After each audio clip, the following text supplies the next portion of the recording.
Vamos abrir as nossas Bíblias na Epístola de Paulo aos Filipenses. Vamos voltar ao mesmo texto do domingo passado, Filipenses 2. Eu lerei os versos 12 e 13. Filipenses 2, versos 12 e 13. Eu leio, você acompanha silenciosamente aí na sua Bíblia. Diz o seguinte, o texto anunciado. Assim, pois, amados meus, como sempre obedecestes, não só na minha presença, porém muito mais agora na minha ausência, desenvolvei a vossa salvação com temor e tremor, porque Deus é quem efetua em vós tanto o querer como o realizar, segundo a sua boa vontade. Vamos orar pedindo ao Senhor que nos dê a bênção da iluminação. Senhor, que o Teu Espírito Santo, mesmo Espírito que inspirou o apóstolo Paulo quando escreveu o texto que lemos, esteja trabalhando em todos nós agora, dando-nos uma correta compreensão do sentido deste texto. Que o Espírito convença o nosso coração de que a Tua palavra é a verdade e que Ele mova a nossa vontade na direção da obediência. Nós pedimos isto, Senhor, em nome de Jesus. Amém. Irmãos, esta é a terceira vez que vamos focalizar estes dois versos. É o terceiro sermão nestes dois versos. Eu disse a vocês que isso aconteceria porque nesses dois versos nós temos muita revelação importante a respeito da vida cristã e a respeito da nossa salvação. Nunca é demais a gente se lembrar do que já vimos até aqui. Nós já vimos que Paulo está desdobrando uma ordem dada anteriormente. Paulo deu a ordem para que nós fôssemos imitadores de Jesus. Ele disse: tenham em vocês o mesmo sentimento que houve também em Cristo Jesus. Isso porque o plano de Deus é formar uma grande família de muitos filhos que sejam semelhantes ao seu Filho unigênito, Jesus Cristo. Escrevendo aos Romanos, Paulo disse que nós fomos predestinados para sermos conforme a imagem de Jesus Cristo. Então, esse é o plano, formar uma grande família de muitos filhos que sejam semelhantes a Jesus. Por isso, imitar a Cristo é o modo de vida cristão. Além disso, nós vimos também que imitar a Cristo e desenvolver a salvação são expressões sinônimas. Paulo usa estas duas expressões aqui no contexto de maneira intercambiável. E no último domingo, nós vimos que desenvolver a salvação, tornar-se a semelhança de Cristo, nós vimos que é, ao mesmo tempo, uma graça e um dever. Vimos que é Deus quem nos torna semelhantes a Cristo. Mas vimos que nós somos ativos no processo de nos tornar semelhantes a Cristo. Agora, hoje, eu quero considerar mais uma vez esses dois versos e de maneira prática, considerar a nossa atividade nesse processo. O que cabe a nós fazer? Já que nós somos ativos, então, que tipo de atividade é nossa responsabilidade nesse processo do desenvolvimento da nossa salvação? Irmãos, a Bíblia usa a metáfora do desenvolvimento biológico para ilustrar, para falar do desenvolvimento espiritual. E essa metáfora é muito útil para que nós entendamos, compreendamos, até onde é possível compreender, esse mistério do desenvolvimento da nossa salvação. Por isso, vamos lançar mão hoje dessa metáfora. A Bíblia diz que há semelhança entre o desenvolvimento biológico e o desenvolvimento espiritual. Por exemplo, Pedro, lá na sua primeira carta, no capítulo 2, no verso 2, ele dá a seguinte ordem: desejai ardentemente, como crianças recém-nascidas, o genuíno leite espiritual, para que por ele vos seja dado crescimento para a salvação. Então, olha como é que Pedro combina o crescimento, o desenvolvimento biológico e o desenvolvimento espiritual.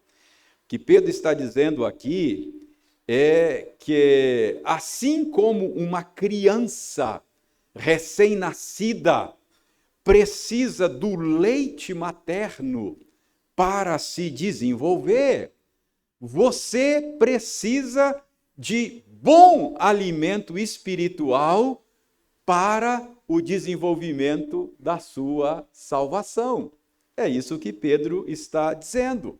Então, o desenvolvimento da sua salvação depende de uma boa nutrição espiritual.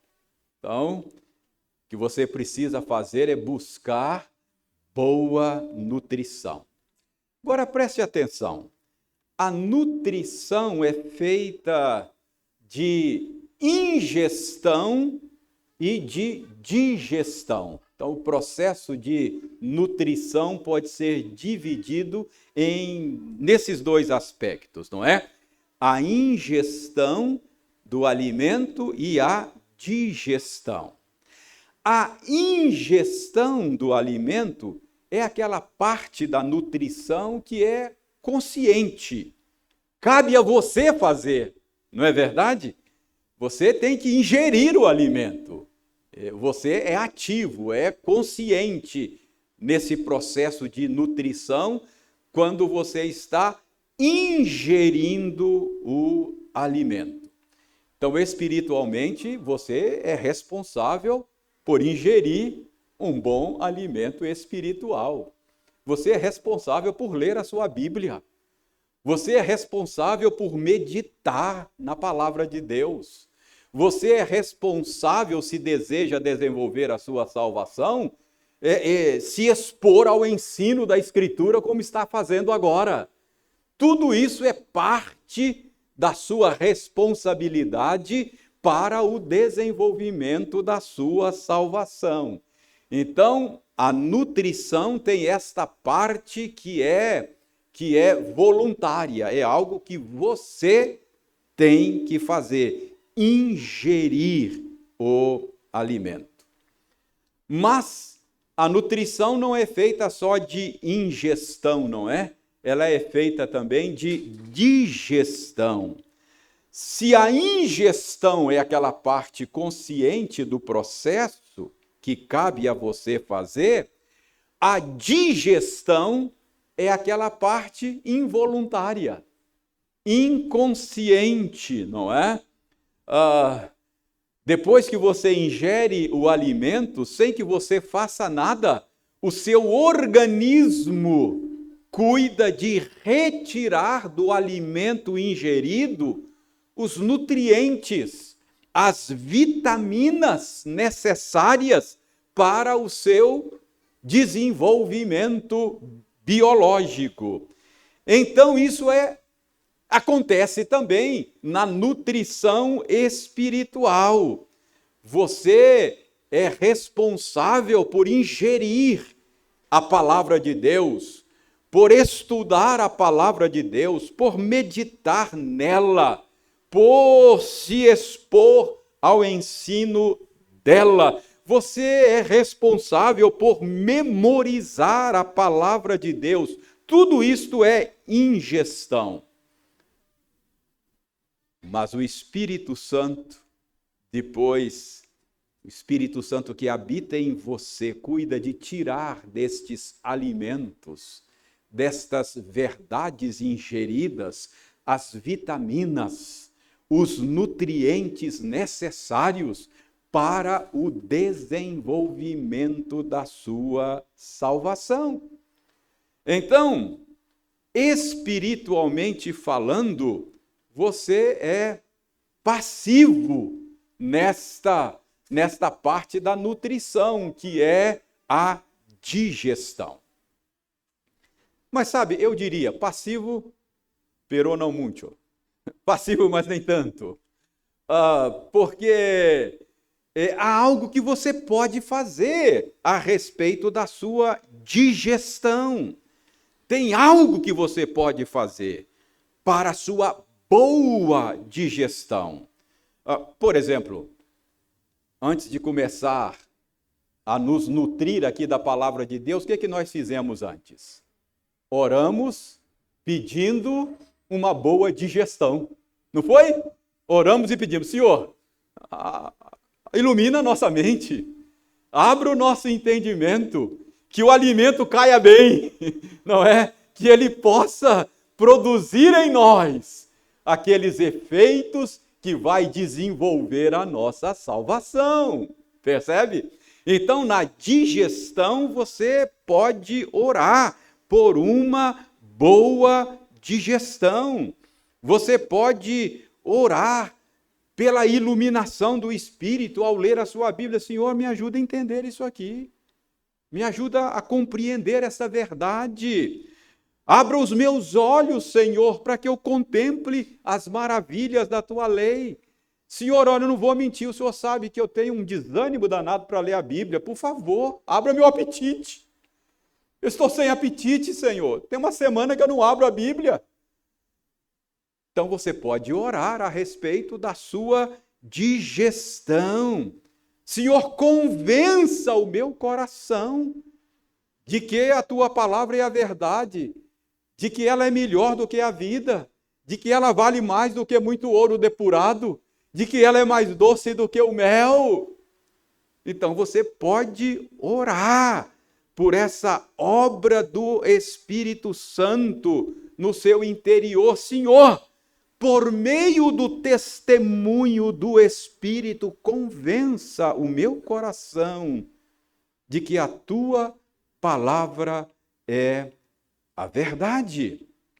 Então, orar por uma boa digestão significa orar para que o Espírito Santo aplique no seu coração os nutrientes, as vitaminas contidas no alimento espiritual que é a palavra de Deus. Então, assim como o desenvolvimento físico, acontece também o desenvolvimento da sua salvação. Assim como o desenvolvimento físico requer de você uma boa nutrição, o desenvolvimento da sua salvação requer também de você uma boa nutrição espiritual. E você é responsável por isso. Por isso é que Pedro disse: desejai ardentemente como crianças recém-nascidas o genuíno leite espiritual, para que por meio dele você possa desenvolver a sua salvação. Mas, irmãos, um bom desenvolvimento físico, além de uma boa alimentação, além de uma boa nutrição, ele demanda também exercício, atividade física. Não é verdade? Sempre que eu vou lá no meu cardiologista, ele me pergunta: e aí, continua fazendo caminhada? Como é que está a atividade física?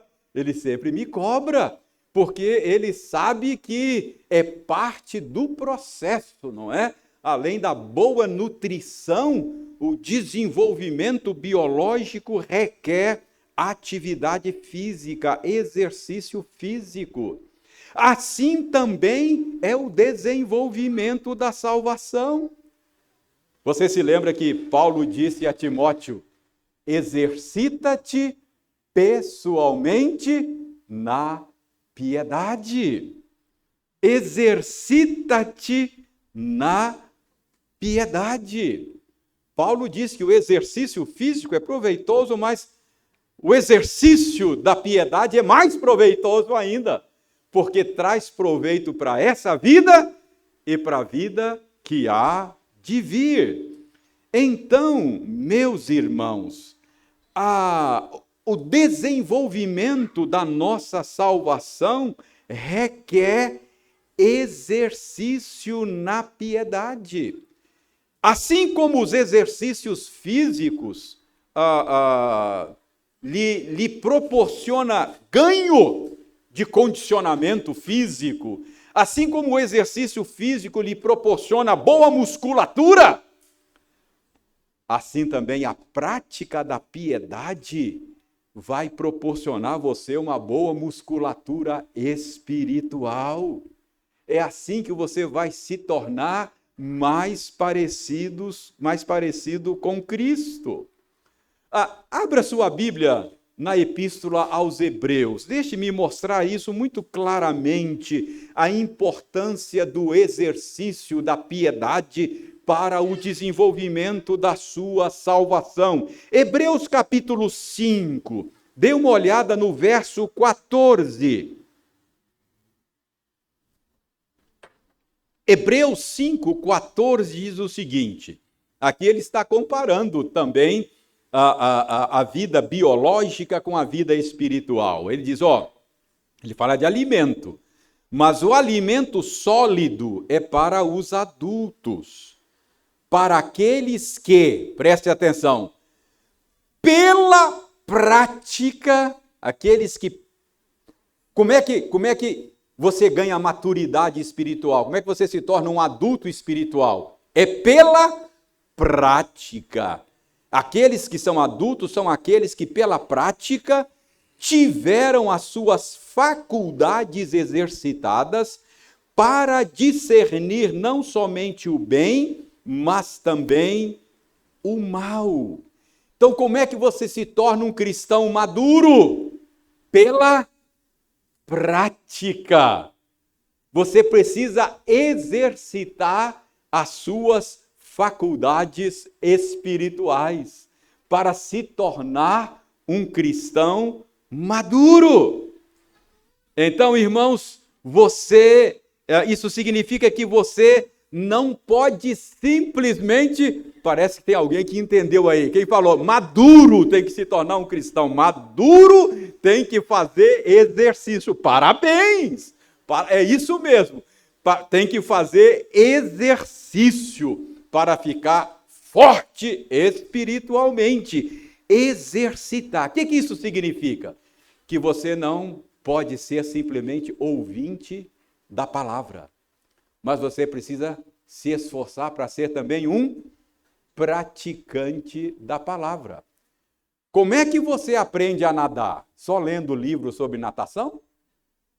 Se você não cair na piscina, não vai aprender a nadar.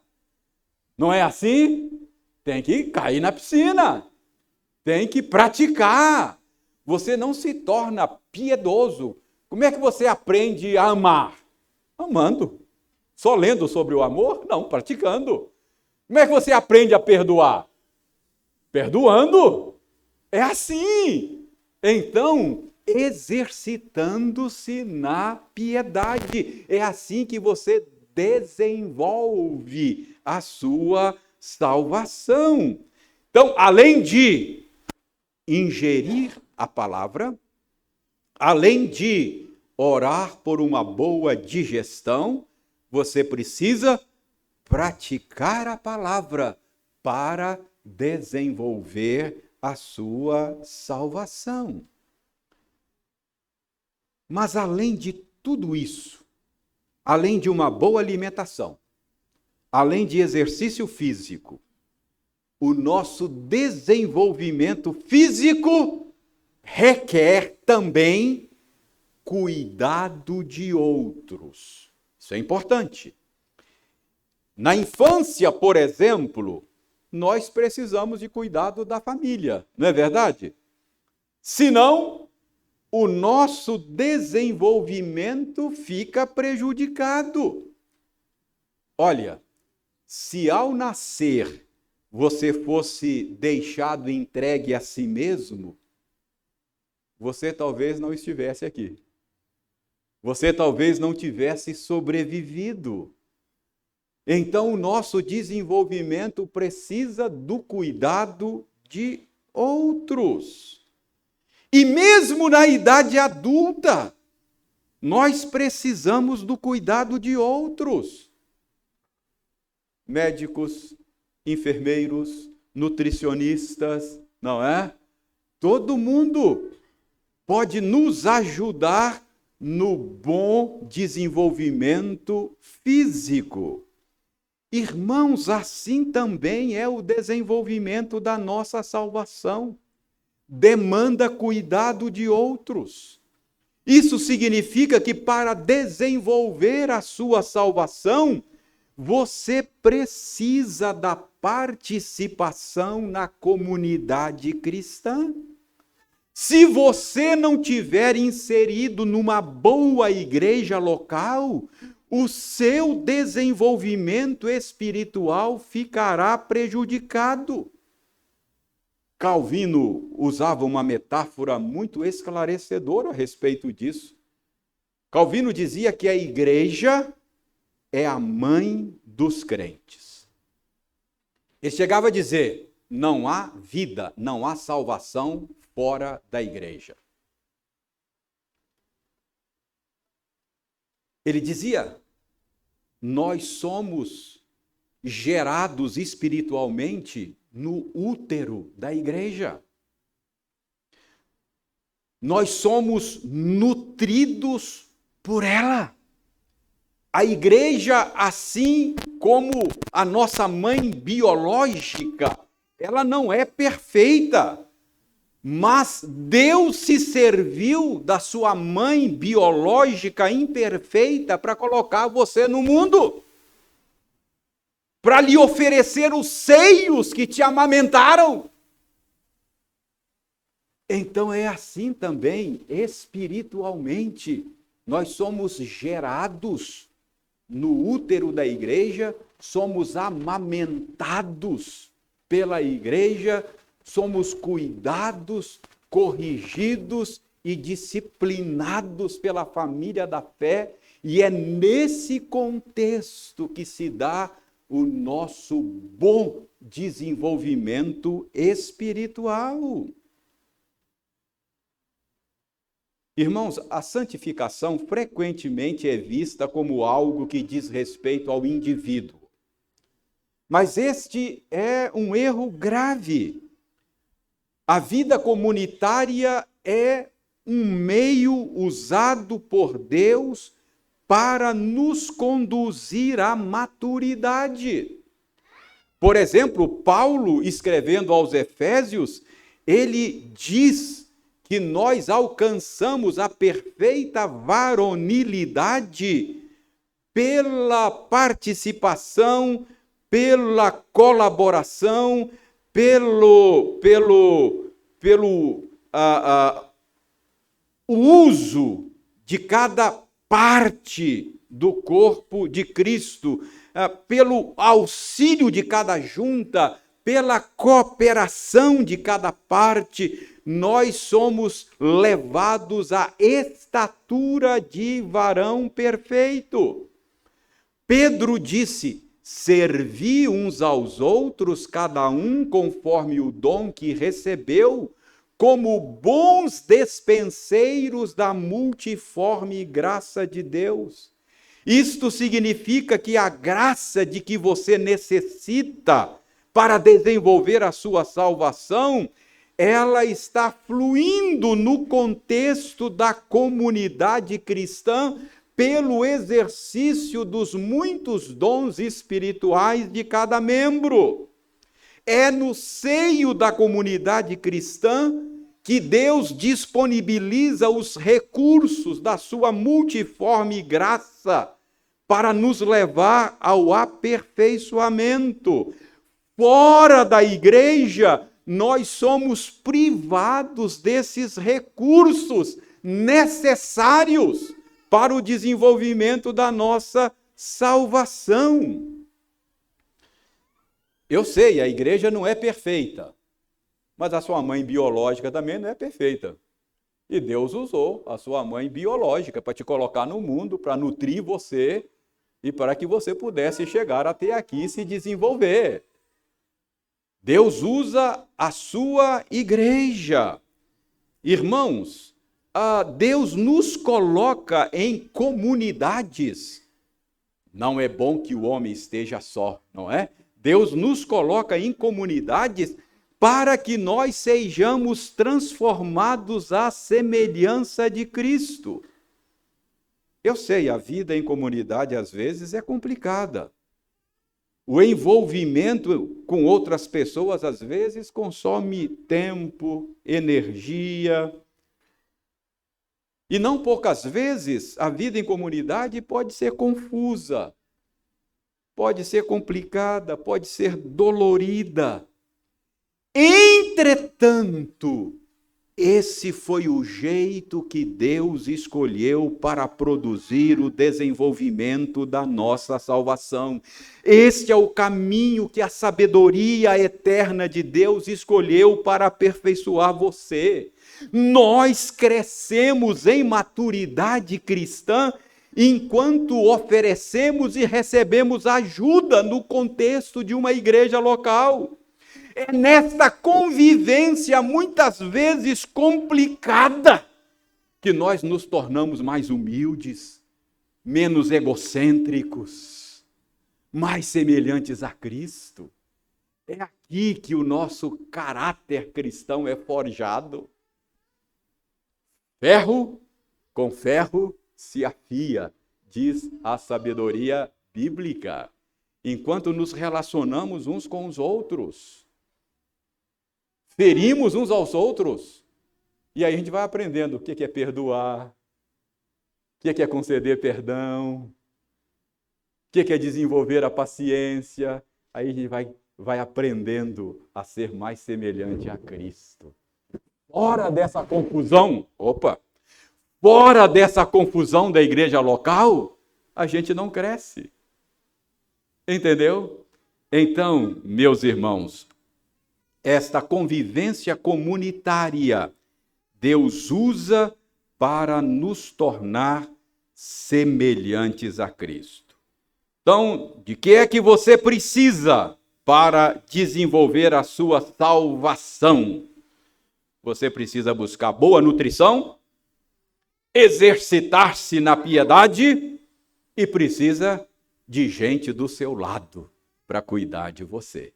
Simples assim. Mas para não voltar mais a essa passagem, a esses 2 versos, deixe-me só mostrar uma outra coisa importante aqui, uma outra coisa muito importante. Veja bem nessa passagem aí. Notem que Paulo diz que nós devemos desenvolver a nossa salvação, preste atenção, como é que nós devemos desenvolver a nossa salvação? Com temor e tremor. Eu quero ajudar você a entender isso. O que é isso? Desenvolver a salvação com temor e tremor. Irmãos, aqui a gente precisa ser bem cuidadoso para não entender mal o que Paulo está dizendo.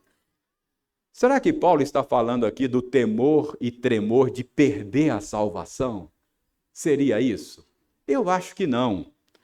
O ensino geral da Escritura diz que nós estamos seguros no amor de Deus que está em Cristo Jesus. Nada poderá nos separar do amor de Deus que está em Cristo Jesus.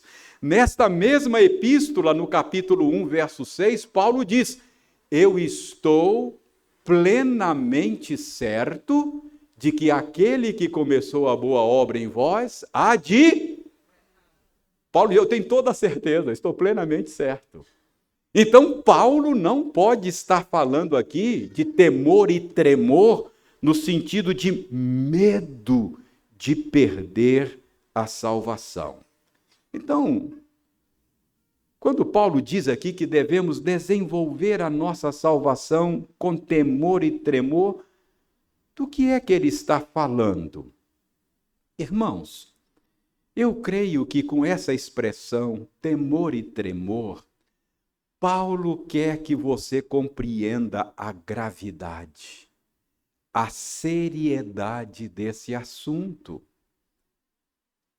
Devemos tratar o desenvolvimento da nossa salvação com seriedade, com santa reverência. Paulo quer salientar aqui a seriedade do assunto. E Paulo dá a razão. Veja bem, por que você deve fazer isso com temor e tremor? Porque Deus opera em vós o querer e o realizar segundo a sua vontade. Então você deve desenvolver a sua salvação com temor e tremor, porque Deus está decididamente empenhado em aperfeiçoar você. Essa é a vontade dele. Ele está tão decidido a aperfeiçoar você, que ele deu o seu próprio filho para morrer na cruz no seu lugar. Olha a que ponto Deus está disposto a ir. Olha a que ponto ele está disposto a ir. Então preste bem atenção. Deus está decidido a aperfeiçoar você, então você deve levar isso a sério. Desenvolva sua salvação com temor e tremor. Se você não colaborar, ou melhor, se você colaborar, Cristo vai ser formado em você. Ok? Esse é o plano. Se você colaborar, Cristo vai ser formado em você. E se você não colaborar, Cristo vai ser formado em você do mesmo jeito. Com a sua colaboração ou sem a sua colaboração. Não é isso que o escritor de Hebreus diz? Estais esquecidos de que como há filho discorre com vocês? Que filho há que o pai não discipline? Se você estiver sem disciplina, então você não é filho, é bastardo. Foi gerado pela igreja com outro, não foi com Jesus, não foi com o Senhor. Aqueles que são dele, se não colaborarem, ele tem jeito de fazer colaborar. Uma vez adotado na família de Deus, você está debaixo da disciplina do Senhor. Deus está comprometido em forjar a imagem de Cristo em você.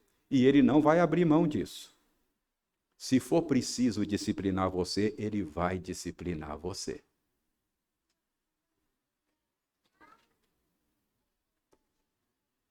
O escritor de Hebreus diz que toda disciplina, no momento, não parece ser motivo de alegria, mas de tristeza. Mas é o meio que Deus usa para aperfeiçoar os seus filhos. Você entende por que Paulo está dizendo? Desenvolva a sua salvação com temor e tremor. Leve a sério isso. Leve a sério. Deus está decidido em fazer de você um ser humano perfeito igual a Jesus. E ele vai fazer. Se for preciso açoitar você, ele vai açoitar. Desenvolva a sua salvação com temor e tremor. Mas preste atenção, o temor e tremor não é apenas porque Deus é mais forte do que você. Paulo diz que é Deus quem opera em nós, tanto o querer quanto o realizar, segundo a sua boa vontade. A ênfase agora é no boa. Boa vontade. Preste atenção. Você deve se esforçar para desenvolver a sua salvação, não apenas porque Deus é mais forte do que você, porque Ele sabe o que é bom para você, é melhor para você, entendeu? Resistir à vontade de Deus é resistir o bem, é resistir aquilo que é bom para você. Resistir à vontade de Deus para você é serrar o galho em que você está sentado. É dar murro em ponta de faca, é recalcitrar contra os aguilhões, é fazer mal para você mesmo. É tolice! Então, desenvolva a sua salvação com temor e tremor, porque Deus está empenhado em fazer isso e porque não desenvolver a sua salvação é fazer mal para você mesmo. Então não seja tolo, leve a sério o desenvolvimento da sua salvação. Irmãos, que Deus tenha misericórdia de nós e que nós saiamos daqui hoje empenhados em levar a sério o desenvolvimento da nossa salvação. Que nós colaboremos com esse processo que o Senhor está levando a efeito para nos tornar semelhantes ao Filho dele. Que naquele grande dia, todos nós estejamos lá diante do trono do Cordeiro, uma família imensa de muitos e muitos filhos, todos iguaizinhos a Jesus. Ele vai olhar para você e vai dizer, você se tornou exatamente o que eu planejei. Olha que coisa linda você é hoje. Que Deus nos ajude a colaborar com esse processo. Para a glória dele, para o nosso próprio bem. Amém.